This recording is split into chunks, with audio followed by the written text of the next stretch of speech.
Il personale stradale del Libero Consorzio Comunale di Agrigento, in seguito ai ripetuti furti di guardrail e segnaletica avvenute lungo alcune strade provinciali, ha presentato delle denunce all'autorità di polizia giudiziaria contro gli ignoti.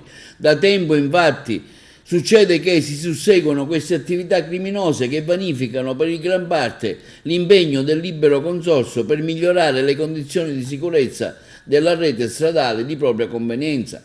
Gli ultimi furti compiuti nelle ore notturne, presumibilmente per alimentare il mercato illegale della vendita di metallo, sono avvenuti lungo la strada numero 46, l'ex consortile delle Rocchielle Mendola Ferlazzano, in direzione Delia, dalla progressiva 3+600, con la sportazione di circa 8 lame di barriere di protezione per una lunghezza complessiva di circa 24 metri.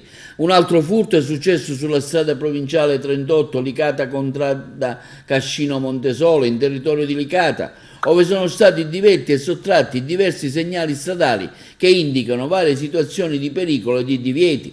Altri furti sulla strada provinciale 67 Licata Torre di Gaffe, dove sono stati sottratti segnali indicanti la deformazione del mando stradale.